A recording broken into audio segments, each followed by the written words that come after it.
So thank you all for coming. It's a pleasure for me to welcome Laure Zanna as our Colloquium speaker this week. Laure got her bachelor's degree in physics from Tel Aviv University, and then she earned a master's degree from the Weizmann Institute. And after that, she moved to Harvard, to the Earth and Planetary Sciences department, where she got a PhD. And then her first postdoc was at Oxford, but she was so good that they couldn't part with her, so they just hired her as a faculty member. So she stayed there for a little less than a decade as a faculty member. And then in 2018-19, she did so it's a pattern with her. She did a sabbatical at NYU, and she was so good that they decided to keep her and to hire her as a faculty member. So she was officially hired in September 2019. And then she's been there. So she enjoyed New York for a few months, and then everything locked down. So she's going to talk to us about, it's actually a little part of what she's doing. Her activities have been sprawling. There's regular announcements for postdocs and all that, either with her or people she works with initiatives she organizes. So we'll hear a little bit about it. So if you have questions, please ask them in a Q&A. If there are clarifications, questions, I will interrupt Laure. Otherwise, we'll ask them at the end, as usual. So thank you for coming, and there you go. That's it. You have the floor. Thanks, Nico. Thanks for the intro. And just a small clarification before I start. I did not do a sabbatical at NYU, actually. I was in Princeton, but lived in New York. So it was not a pattern. I just had one anomaly earlier on. Nonetheless, I'm very excited to be back, in North America, and I get to now give talks, on the same time zones as, or almost, as many of my colleagues, which is great, like here in Toronto. So what I'm going to talk about is really kind of trying to think about blending physics and machine learning together to improve climate models. And so, as always, I'm the one here talking, but this is work that was done in collaboration, and here the collaboration is with two of my group members. One is Arthur Guillaumin, who was a postdoc at NYU with me, and kind of come from a stats background. And Tom Bolton, who was a PhD student with me in Oxford, and has now moved on and works for GitHub as a machine learning engineer. So, kind of slightly different tasks, yet still using machine learning. Okay, so I'm going to give you an outline and my thoughts already as to start with. So I'm going to prepare you for what's coming. So just in terms of basically background and outline, so I'm going to talk, a little bit about what I'm talking about, which is resolving small-scale processes and parameterization, which is all the stuff that is happening in the gray box of a climate model that we can't resolve and that we need to represent if we want to make our model somewhat reliable or somewhat accurate, because we need those processes like clouds, mixing, and so on and so forth. And then I'm going to show you how we can derive, in quote, those parameterization from data and using machine learning. So I'm going to show you two examples of machine learning. One is, what I like to call black box, and what everybody likes to call black box. They're kind of neural networks. So they're really good at picking patterns and complex relationships directly from data, but you have absolutely no idea what's going on because it's thousands of parameters. You give an input, gives you an output, and you're happy because it's high scale, but you don't know why. Nonetheless, I still like it, just to be clear. Second type of machine learning I'm going to talk about is basically an equation discovery. We're still going to use data, but we're going to ask the algorithm to pick out an equation that best describes the data set that we give it. And again, in our case, it's going to be a data set that represents ocean mesoscalities. So basically ocean turbulence on a scale of 10 to 100 kilometers roughly, which are key for understanding transport and uptake of tracers, like heat and carbon, as Nico mentioned. I work on many different things, and understanding mechanism of heat and carbon uptake is basically about half of my work. So eddies are really critical in understanding that aspect. So I'm going to give you my thoughts and conclusions now. And because I think it's quite important, when you say machine learning, you get two reactions. First, everybody wants to do it. So there is a lot of hype around it, right? Everybody is doing it. We've seen huge amount of progress in many disciplines. Now for ours, the question is, does that translate into improved understanding? I think we always need to keep that at the top of our agenda when we use machine learning for climate, especially for climate, because again, this is what we're doing, right? But for many approaches, at the end of the day, the scientific question is kind of the high level that we care about. Does that translate in improved understanding? For our work, we think it's possible because it hasn't attempted yet. So that means it's worth trying. But that, again, always remember, yes, there is a lot of hype. We need to make sure it translates into understanding. So not doing it blindly to just do it. Now, what I'm going to show, it is possible to have something that is high scale and a high correlation that is actually interpretable. So it's not because you have a good correlation that you should believe it, but it's not because you just have a correlation that you should ignore it because you don't like it. So I think at the end of the day, we need to remember there's a lot of information in the data, and we need to be able to extract it and potentially learn something new. And I'm going to try to show you an example that is possible, again, with some limits. Now, again, it's not going to replace physical understanding. And again, that's something that I want to make very clear. It's not because you use machine learning that suddenly you need to replace all mechanistic understanding or physical understanding with it. It's just a tool. It's just an additional tool in our bag. And we should use it because it's there and because it can be skillful. So we should try it the same way we try any other tool, whether it's theory, running a numerical model at high res, or running a global model. It's just an additional tool in our bags. So I want you to keep that in mind as we move forward, that it's really about taking both the physics, data, and machine learning to try to actually learn something new. Maybe we will, maybe we won't, but it remains unexplored, and so it's worth trying. Okay. So let me start from the beginning, right? So the talk is going to be about representing processes that are occurring at a scale that is smaller than the grid box of a climate model. So if any climate model is going to be something that you solve on a sphere, right? We have our equations of motions. Then for the fluids, we have the Navier-Stokes, we have thermodynamics equation, mass conservation, and so on and so forth. But we don't have the computing power to actually resolve that on a very fine scale where we can represent everything. Clouds, ocean turbulence, and so on. So what we do is, of course, when we break our climate model into boxes, many of those boxes, we stock. Basically, the current generation of climate model is run at a resolution of about 100 kilometers, roughly. That's the grid box size that we're tackling with. That means anything like those deep clouds that you see over here, or those ocean eddies, kind of in this kind of plot of chlorophyll, won't be resolved in a climate model. We don't have the resolution. They're much smaller than the grid box size that we have. So what we've been doing for decades is trying to think about representation of those processes in a climate model. We have our equations of motions and our thermodynamics equation. And the main question for parameterization is, what do you put on the right-hand side to represent those processes that you can't resolve? And as I said, cloud, ocean mixing, and there are many types of mixings, right? Waves, breaking, shear, and so on. So what we've been doing for a very long time is trying to think about an idealized mathematical representation of those processes that are too small to be resolved.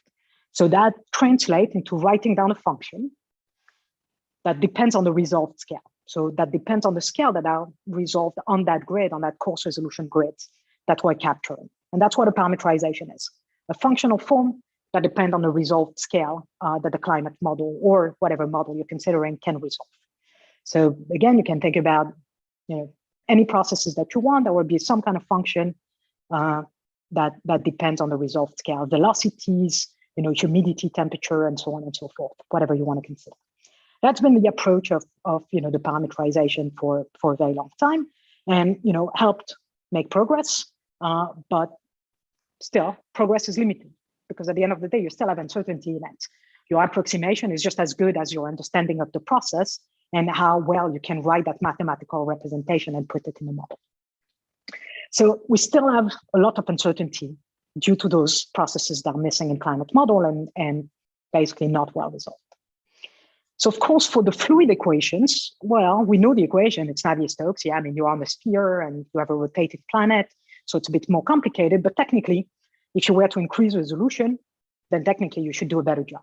And so here I'm showing numerical simulation from an ocean model. So actually it's a couple model, and that's the ocean field, the surface velocity field from that ocean model. And that simulation is run at 3 different resolutions. On the right over here, this is 1 degree. So it's a 1 degree ocean model. So basically the grid box size is going to be 100 kilometer by 100 kilometer. And we're looking at a surface velocity field. So you can see it's kind of looks like a bit of a viscous thing, right? Now, if you increase resolution, so say now you increase your grid box size to about 25 kilometer by 25 kilometer, so a quarter of a degree, you see a lot more turbulence. So it's a lot prettier. You can resolve a lot of those filaments that we see in many parts of the ocean that are due to the instabilities of the flow. The flow draw basically from the mean state, kinetic and potential energy, and kind of basically gives rise to those instabilities that you see. Those are mesoscalities. You can increase the resolution even more to say, 1/10 or 1/12 of a degree.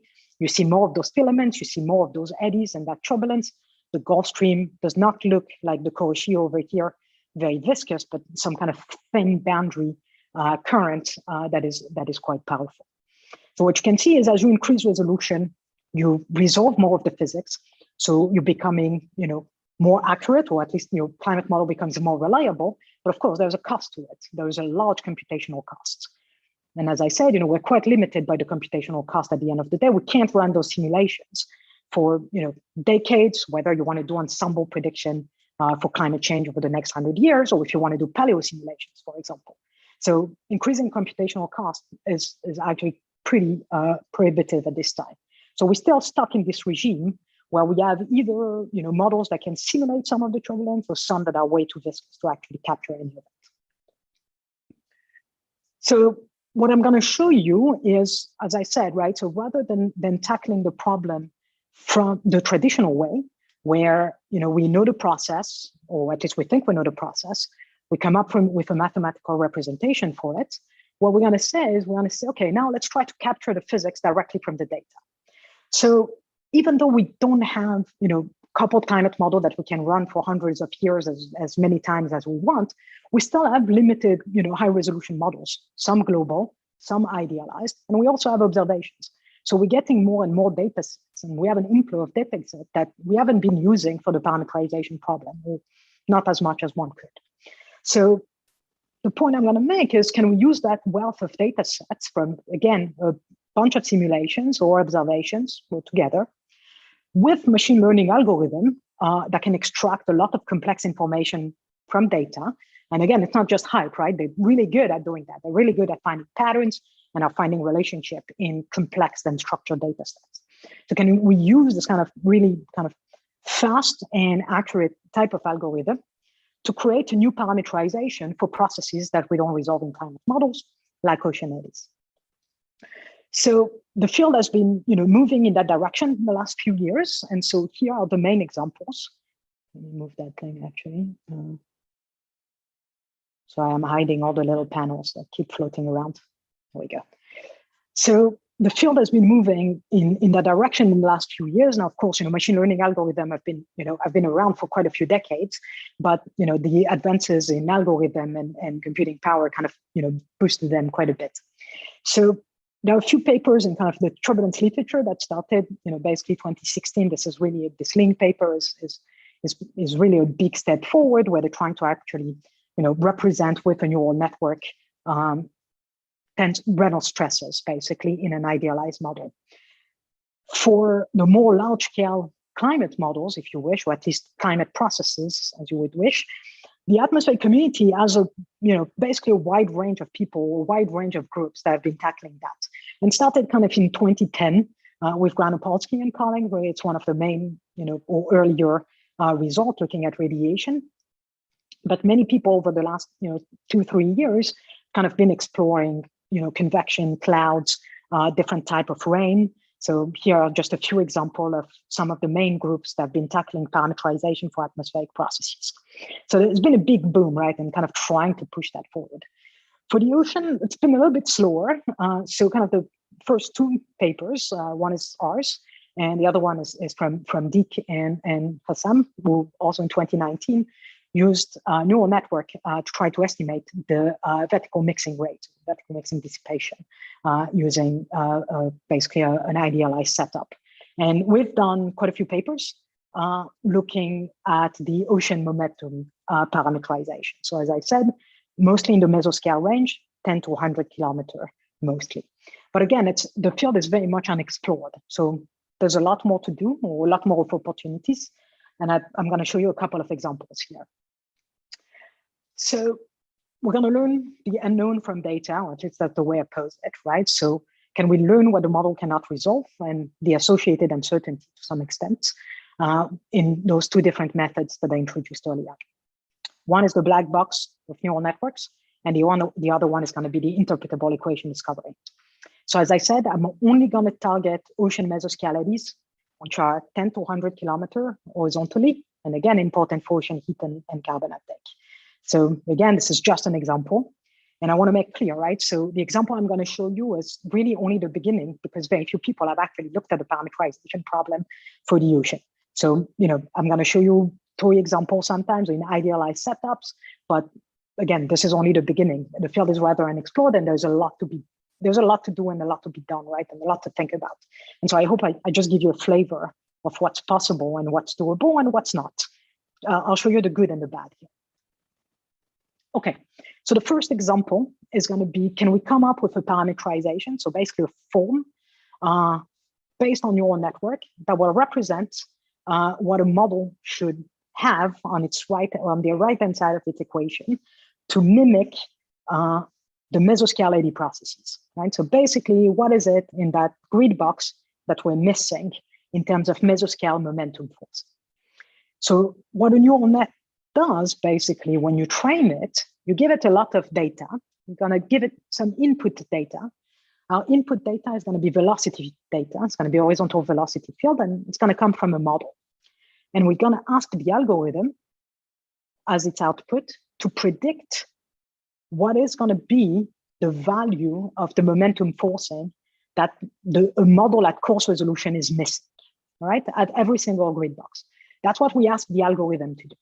And so the way we do it, again, is we're basically going to take data from a high-res model. We're going to, what I say, coarse grain it. So we're going to filter it. So we basically make it at a scale of a coarse resolution model. And we're going to ask him to learn what is missing at that coarse resolution that it should have compared to a high-resolution model. And so people usually, when they train a neural network, what they try to predict is they try to predict the mean of the forcing, right? So they basically try to predict what's going to be the forcing at that given grid box on average.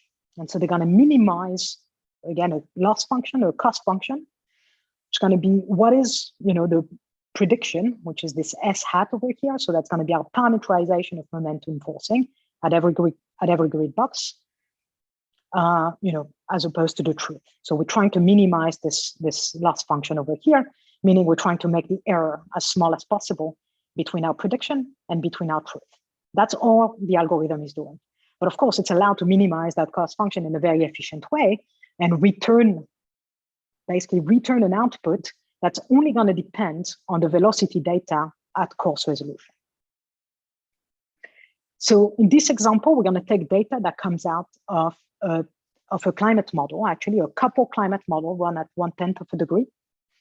And we're going to take velocity from basically a few regions of the ocean. So here, for example, in the Gulf Stream region, in the equatorial regions of the Atlantic, and kind of a few other places, just a few regions where we're actually going to diagnose from the model what is the missing, forcing that a coarse resolution model should have. And we're going to ask the algorithm not to just predict the mean forcing, but we're going to ask it to predict the mean and the standard deviation. So now we're going to minimize a loss function and ask it, okay, what's going to be, the missing forcing at that grid box that a coarse resolution model should have, but also what's the error bar around it? So basically, what's the standard deviation around it? And you can think about it as an error bar. And the reason for that is the mapping between ocean velocity and a turbulent field, which is highly nonlinear, is not a one-on-one mapping. And so with this process, we try to capture both the mean and the standard deviation of that missing forcing. And so that's the way we do it, right? So we give the algorithm some inputs coming from the surface velocity on the coarse resolution.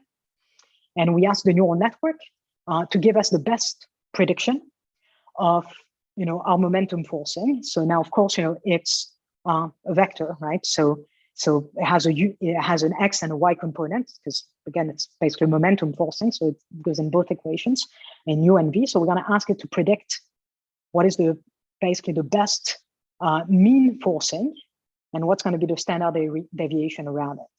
And again, we do that by minimizing a loss function, knowing the truth that we diagnose directly from a high resolution model. So you always need the truth no matter what. So I'm going to give you, before I actually give you a show and tell, I'm going to ask if there are any questions for clarification just before I move on. Okay, I hear silence. So we'll assume that people are on board. Okay, so we do that. It's a global model, right? So it's pretty expensive, and we train only on a few regions. And so we're going to see if we learn the subgrid forcing based on only those few regions, so just a few places in the ocean. Can we actually, validate it against the rest of the ocean? Does it do a good job at representing, the turbulence in the ocean in many regions for which we actually did not use any of the data, and where actually the turbulence regime might be different? And so it's kind of a show and tell here. So this is the validation. So we trained everything, which I forgot to mention. We trained everything on a control simulation. And control means that we have basically 280 part per million for CO2, and it doesn't change, right? So the control is pure control. So we're looking at a mesoscale momentum forcing at basically moving from a resolution of 0.4 compared to the high res, which is the truth, which is 0.1. So it's kind of a factor of 4 in between the coarse resolution and the high resolution that we have. And that's basically the scale. I'm showing you a map of scale. So if it's very red, that means that we're doing a bad job. And if it's pretty white, that means that we're doing a good job. So, in many places of the ocean, we actually have a scale or performance of above 70% in the majority of places, meaning that by learning, the missing forcing on just a few regions of the ocean, we can actually have a parameterization that generalize to the rest of the ocean. Again, the majority of the ocean without additional training or without any additional requirements. The places where we do really badly are places where you have sea ice. So that's along Antarctica, for example, and up here in high latitudes. And that's not hugely surprising to some extent. We didn't include any information of turbulence at the edge of the sea ice or when sea ice is melting. So it's not surprising, but again, it shows you that there are limitations to those parameterizations. You need to be careful not to test them on a region or on a regime that is way out of what it's able to do. So here, the interaction between sea ice and ocean and atmosphere kind of really degrades the performance of those validation data sets. So now what we said was, okay, we train on control data, but in most of our simulations, what we're going to care about is going to be the future, right? So can we actually improve predictions of the future? That means my parameterization needs to work if I'm in a simulation where CO2 is higher. So here we're validating, again, all of that is validation, by the way. We didn't plug in the parameterization in the model yet. So all of that is validation. So now we're testing it against same data, but now in a simulation that was run with 1% CO2 increase, all right? So 1% per year, sorry, up to doubling. So again, same kind of plot, right? So red is low performance, high performance is in kind of white-ish. Again, the majority of, you can barely actually see the difference, right? So the majority of places we do a really good job. We also improve skill in a few places at high latitude, and the reason is there's no more sea ice, right? So a lot of it has melted, unfortunately, under an increased 1% CO2. So in places where there is no more ice-ocean interaction, the parameterization does a good job. So the algorithm, was able to actually pick out the right relationship between the coarse velocity fields and the subgrid momentum forcing that we're trying to parameterize in the majority of the region, with pretty great skill. So that's all the good news, right? That's a good show and tell, high correlations, but I have no idea why. So I want to make that clear, right?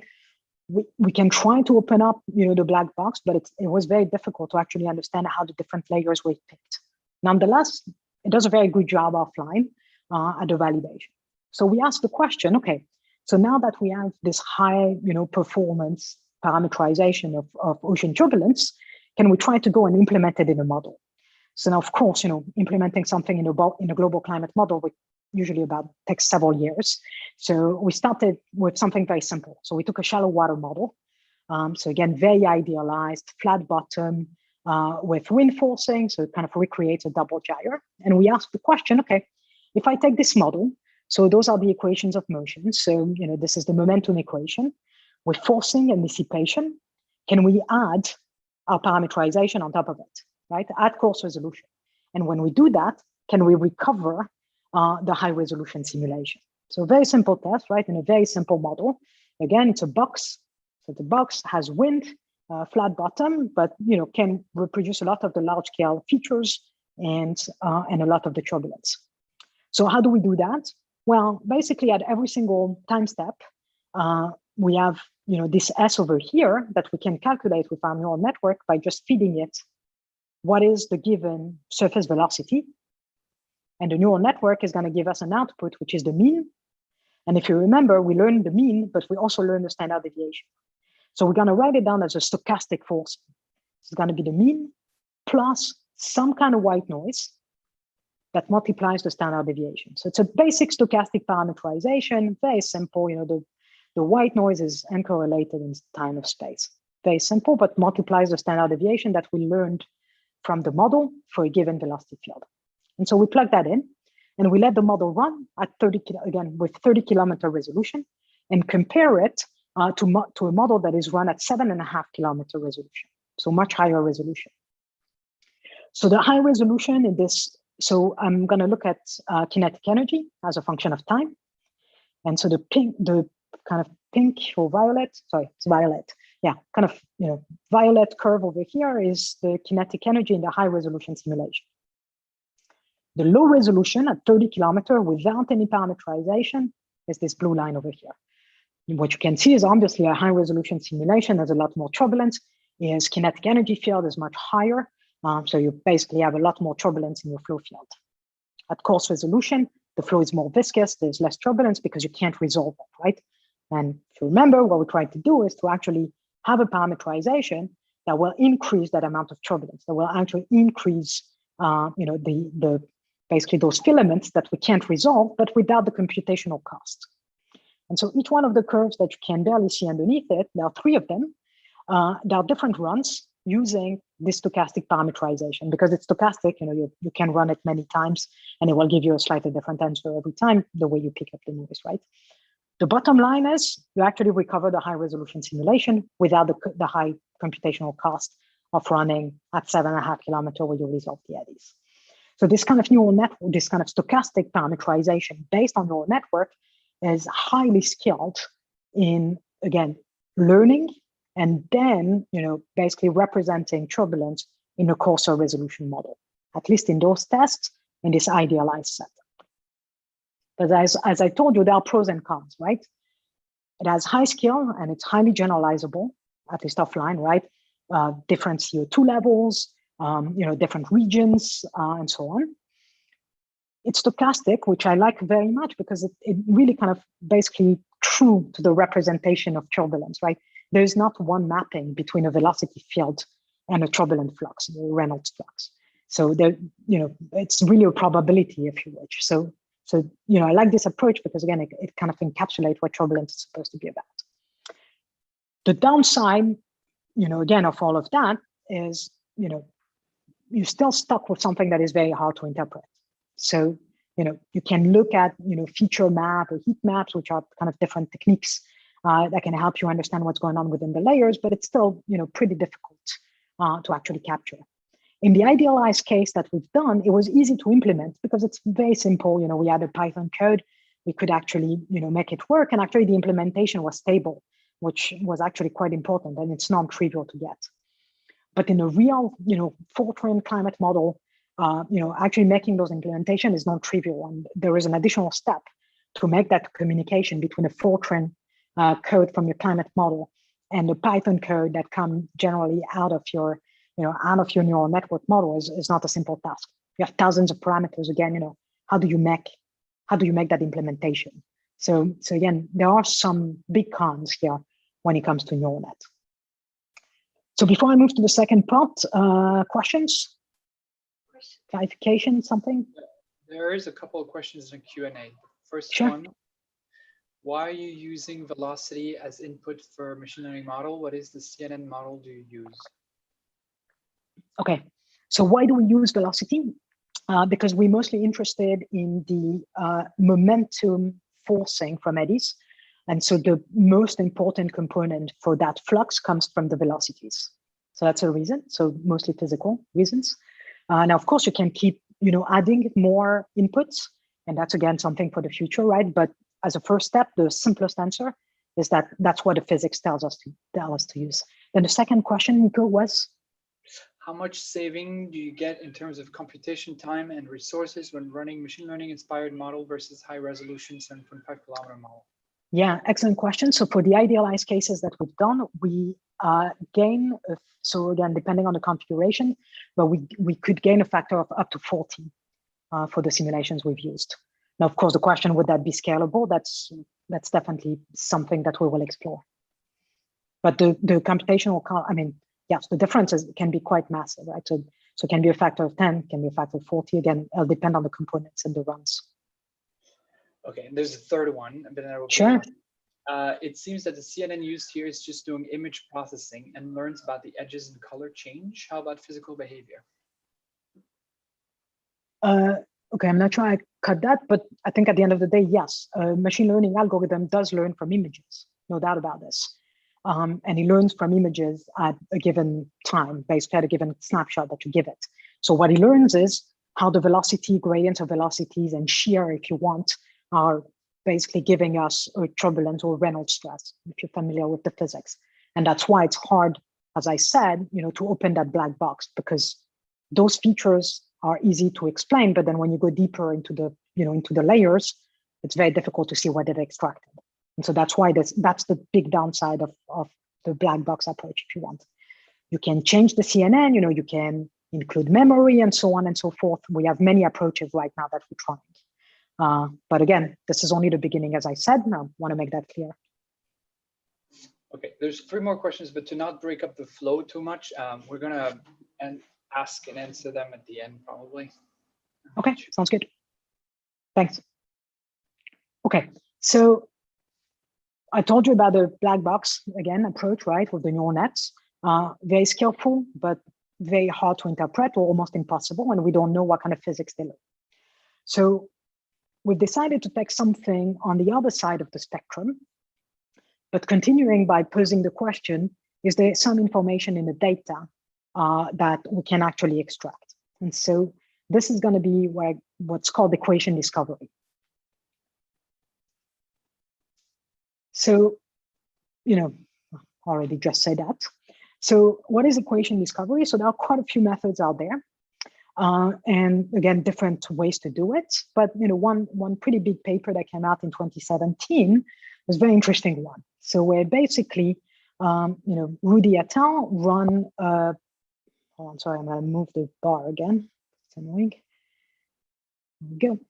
So basically, they run a set of simulation solving Burger's equations with a Reynolds number of 100. And so, kind of a very simple simulation and very nice. You get a turbulent fluid of Reynolds number of 100. You have velocities and vorticity in your flow field, and they basically have a library of function that you give to a sparse regression algorithm. And basically, the library of function is going to be based on the data that you've simulated. And so it'll be, derivative of vorticity or, first order, second order, and so on and so forth, or that of velocity. And the algorithm, so this sparse regression, what it's going to do is going to try to figure out what are the best terms that will represent the evolution of the system, of this, idealized Navier-Stokes or Burger's equation, if you wish, just based on the data. And so it's going to pick out, the set from that library of function that best describe the evolution equation. And of course, each one of that term is going to be multiplied by weight, which is going to be the coefficient in front of it. And here, what you can see, this is the identified dynamics from that, sparse regression algorithm. And so again, omega is the vorticity, and you can see all the coefficients in front of it. And when you compare it to the true, model that they've used, so based on the data, right, that they've run, what you can see is basically the algorithm pick up all the right things, right? So it picked up advection with a coefficient that is pretty close to 1, which kind of makes sense. And then you have basically everything that is related to dissipation on the right-hand side, again, with pretty close, coefficient in front of it. So here the algorithm was able to pick out, right, the right functions out of the data that you give it. Now, of course, you don't give the algorithm an equation, right, or equations. You really give it, data, which are maps of derivatives and so on and so forth. So it was able to actually pick out only, the set or the basis function, if you wish, that will best match the data set that you give it. So there is a lot of potential in really learning equations from data. But here, of course, the equations were known and they were simulated and they were generated from known equations. So we asked the question, can we use that process of equation discovery to discover equations we don't know? And in our case, what we don't know is what is the best form of an ocean mesoscale parameterization that I described before. And I'm targeting only what I call the eddy permitting regime. If you don't know about it, it's fine. But bottom line is you have a bit of eddies around, but not too much. And again, the aspect that I like very much about this approach is that it can't be interpretable. It's not obvious that it will be, but it can be. And so because you end up with an equation, now, of course, you're going to need to understand that equation. It's not crystal clear it's going to give you something that is worth it or that you will understand, but there is a possibility there. And so that's the way we've been kind of tackling that problem. Now, of course, it can be applied to any other part of your system. Here, I'm only talking about the ocean mesoscale, but it can be applied to any other part. And so it's kind of, I see it a bit as a middle ground between the data-driven and the more traditional approach. But we still let, the algorithm and the data guide us. And, as I talked to many of you today, and it's been great. And the message really I want to try to kind of, put forward is that there's a lot of information and data, and there's a lot of opportunity to discover new physics. We've been stuck in many approaches for a while, and this is just one option, right? Not saying, again, it's going to solve everything, but there's still a potential to actually learn something we didn't know before. And it is definitely worth exploring, or we strongly believe it's worth exploring. And that's what we're doing for this ocean problem.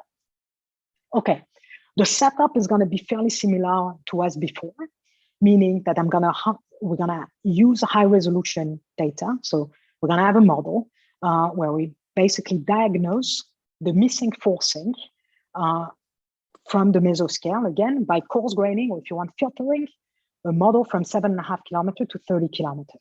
Okay, so we're going to diagnose what is the missing, eddy forcing, mesoscale forcing. We're going to concentrate on buoyancy, momentum, and energy, but I'm only going to present results from momentum, mostly in the interest of time, but I'm happy to talk more. I know there's plenty of time at the end for questions.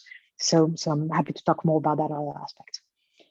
So filtering, coarse graining, and we end up with basically, again, maps of this missing forcing. So whatever parameterization we want to put on the right-hand side of a coarse resolution model. And we're going to ask the algorithm to predict those maps. Of course, this is just one component of the forcing in one snapshot, but of course, we wanted to reconstruct for all possible snapshots and both components. Okay, so how the algorithm works? Well, first, we're going to fit it data. We're going to give it those high resolution model output. And so in our case, again, for this is going to be based on velocity fields. For the momentum, for buoyancy, we also include temperatures. So we're going to give the algorithm basically a set of functions. So they're going to be about 200 of them. They're going to be resolved velocity, so coarse-grained velocities and temperature and their gradients and multiplications of them, and so on and so forth. We go up to the second order for derivatives. There are a few reasons for that. First reason is we did everything on our laptops. So, memory kind of, stopped us somewhere, and 200 was still a pretty good set of basis function. The second reason is that the higher the order of derivatives you put in, the more complicated it's going to be to actually implement that into a climate model, because you increase the stencil that you have when you do discretization. So it's more complicated, and you also lose a lot of information and makes, again, the numerics pretty tricky. So we only stop at second order. Again, we'll try a few new things, at this time actually. So the algorithm gets basically that kind of set of library of function, and we're going to use an iterative sparse regression algorithm. So not the one that I referenced to before, was just sequential. Here we're looking at kind of an iterative process that is based on Bayesian learning. And so the idea there is that you basically the algorithm use some of the priors that come from the data to actually pick out the best set of function. And in front of each of those functions, it's going to multiply it by weight, right? It's going to be your coefficient. And that coefficient is going to have an uncertainty associated with it. So it's kind of a nice way to both capture, the complexity of the physics, but also tied in, again, what the algorithm learned from the data without removing things because the algorithm is too deterministic, if you want. So it's kind of, again, finding the best of both worlds. This paper of Zhang and Lim is definitely worth reading. It's kind of, very interesting, and that's why we based our experiments on. And so if you know of machine learning, it's based on relevance vector machine. Nonetheless, you give the algorithm a set of basis function. The sparse regression is going to basically go through an iterative process given a threshold, and it's going to pick a set of functions that we give it that multiplies a weight that will best represent the subgrid scale forcing that we're looking for. Again, based on the data that we give it. As I said, we looked for 3 parameterization: momentum, buoyancy, and eddy energy, only based on the resolved variables. So the prediction is going to be the coefficients that multiply a function plus a coefficient that multiply another function, and so on and so forth. All right. So now that's where human come about. So what we've done is, again, we give it a lot of functions, and then it came out with, again, a weight multiplying a function and so on. Now, we made a decision. So, actually put everything up. So we made a decision. We decided, we need to decide how many terms we want to keep in that, sequencing of information and of equations that we get, and what we do with the scalars. So we stopped, at 54%, not because there was not more information with it, but we stopped there because, again, we were trying to understand things one step at a time. So if we picked, the first few terms that came out of the algorithm, what we find is that the weight that was multiplying each one of them were very close to one another. So we decided to make a decision. Again, we decided that, we can take the average of those coefficients and then encapsulate all the functions into one. So that multiplies only one coefficient. And the beauty of it, that it came out with this kind of expression. So it's a symmetric stress tensor. So we didn't tell the algorithm to, build this library of functions so the tensor will be symmetric, but it did come up with a symmetric stress tensor without any a priori. And the stress tensor depends on the vorticity, the shear, and the deformation, the shearing deformation, and the stretching. So again, we were excited, at the same time a bit annoyed, because it looks very much like some theoretical work we've done a few years before. So we're quite happy that the algorithm pick out something that relates to the vorticity and stretching of the flow, that we could relate to, again, upgradient momentum fluxes that kind of is part of the turbulent processes that we're trying to mimic. But nonetheless, they find a few other terms that actually enhance the kinetic energy that we didn't know about before. So again, without a priori knowledge, still can build a tensor that is symmetric, up to a factor, right? That has some variability around it, and the expression can serve global momentum and vorticity.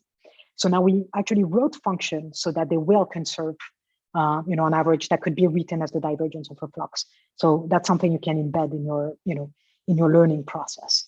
But overall, with 54% of the variance could sound little. It's actually pretty big. You can add a few more terms. You can go up to 80%. I think that's for the barotropic model. You can go even higher in some cases, again, depending on the simulation that you have. But here the algorithm basically picked out, a series of functions that multiplies a coefficient that is directly a parameterization that you can implement into a coarse resolution model. And that we could explain as well. So in this case, really every term in that equation, we're able to assign it a physical meaning and relate it directly to turbulent processes that we know should happen. So in this case, the interpretability was, we're able to actually carry it forward. So I have no idea how I'm doing on time. I think I'm kind of okay. So just a couple more slides of, show and tell. So I didn't show you anything about buoyancy, but again, I'm happy to kind of talk about it during the, during the Q&A. So now again, right? So now I have an equation discovered by the algorithm. Will it improve my simulations or not? And again, how does it do? So I'm going to take again this kind of idealized, double gyre simulation, very simple, nothing all that crazy. This is the high resolution run. This is the mean velocity. This is the standard deviation of the velocity. And sorry, I forgot to say, this is X, this is Y, so longitude, latitude. And up here is the coarse resolution model, so run at 30 kilometer resolution. And so zonal velocity again, mean and standard deviation. Now, if we plug in our equation discovery, so the equation I showed you before, so if I plug in this term over here, before that plot shows up, actually we had to half the kappa that we found with the equation discovery because the model blew up. So it was very difficult to keep it numerically stable. So again, as I said, I'm telling you the good and the bad, right? Even though you have an equation and it's multiplying coefficient, the model became unstable. So we had to half the coefficient. So it's kind of, end tuning. We're doing something smarter now, but nonetheless, right? We had to tune it down. So there's still some playing with the implementation. But here, when you look at, say, the standard deviation, it looks a lot more like the high resolution, but of course, without the computational cost of running at high res, because adding an equation to the right-hand side of a model that is just based on derivative has zero computational costs does definitely a lot better than the coarse res. For the mean state, it doesn't do as good of a job as improving the variance. We think it's actually because the model is just too simple. So we're testing it now in a much more complex model. Now, how does that compare to, say, the neural network that I mentioned before? So we also trained with the same data, the same kind of setup using horizontal velocities to learn the subgrid momentum forcing. And we impose the constraints. So as the last layer of our architecture, we ask the algorithm to take the divergence of a stress tensor. So again, you can see that the neural net does a very good job as well, right? At getting the, getting the variance, also does a good job of getting the mean. Actually does on average a bit of a better job than the equation discovery. But again, disadvantage is I have no idea why it's doing what it's doing. So it's probably capturing the same things, but I don't know. And I can't tell. Basically same thing as I said before. So if I look at kinetic energy as a function of time, this is the coarse resolution down here. The high resolution is the cyan, and then the convolutional network is over here. So very close to the high res, while the equation discovery doing a pretty good job, but not as good as the convolutional net. If I were looking at the probability of kinetic energy, so do we capture the tails of turbulence, right? Turbulent flow, so we expect some tails, we expect some fat tails. So the coarse resolution is kind of this black curve, right? So you have a lot more in low values of kinetic energy, and then it drops off very quickly, so the tails are not as long. As soon as you, basically, plug in the parameterization, the long tails are appearing. So again, you're kind of moving energy into those kind of high frequency regions where you can get a lot of those extremes and a lot better than if you run them at high resolution where everything is very smooth, at low resolution where everything is very smooth. Okay, so this is kind of where we at with this work. Parameterization of unresolved processes for ocean and climate models are still in demand, and they're going to be in demand for decades to come. The problem of parameterization is not going away anytime soon, but also understanding processes like turbulence in the ocean or atmosphere or planetary boundary layers, again, are we've been limited in the way we approach that problem, and now we have more data. So can we actually extract something from those data? And I hope I give you two examples, that machine learning can be useful, or at least can extract something from the data, but it's not always interpretable, right? So deep learning, as good as it is, and seems to actually surpass the equation discovery in our case, is generalizable, but interpretability is difficult. Equation discovery, it's interpretable, it's also generalizable and computationally cheap, right? Might not, recover as much skill, but that was a choice. We could have kept more terms to maybe improve the skill. Again, something that we'll explore. But I see, those two different pieces, whether it's deep learning or equation discovery, as something that really could help us, understand the climate system across scale and represent it in models better. For the equation discovery, I have to admit, I'm very excited about this because, you can apply it to different processes and we might be able to understand things we couldn't before in that case. Now, of course, it's not because you get a good correlation that it's true, right? That is true physics. You still need to go ask the question, what do you get? Why is it that you understand? And that's why I feel, it shouldn't be data-driven / machine learning versus, physics-driven. They really come together. I think, again, there's a lot of information on data that we need to understand, and we need physical understanding. And they don't have to be one against the other. They really can be, they really can be blended together. And that's really. So, as I said, right, so there are definitely different approaches, and okay, here we go. And we really, we're really pushing those ideas, which are very important to us, which are, combining different tools and different approaches. And this is the way we think we can accelerate, science at the end of the day, not physics-driven versus data-driven, but both of them together. And again, the example I showed you now were just about the ocean, right? But you can apply them to many, to many ways of thinking and to many different problems in climate science. So we can actually push, the boundaries forward. So now, of course, it's pretty exciting because, that kind of diverse ways of thinking and that diverse way of kind of approaching the problem, gave rise to a lot of exciting, development. So we have a very large collaboration that just got funded recently. So a very large collaborative project funded by Schmidt Futures, where we're actually going to tackle, basically the parameterization of subgrid processes in the ocean, atmosphere, and sea ice component of models with machine learning. So really improving both our understanding and a representation of those small scale processes that we can resolve in climate models to really increase the reliability of our simulations and improve the climate models that we use for projections. So we have a lot of jobs, opening. So if you're interested, give us a shout. And the other thing that I'm very excited about as well is we have a KITP program coming up in November on machine learning and the physics of climate. So it's a long program, with different facets on, how can we use machine learning for understanding and predicting the climate system.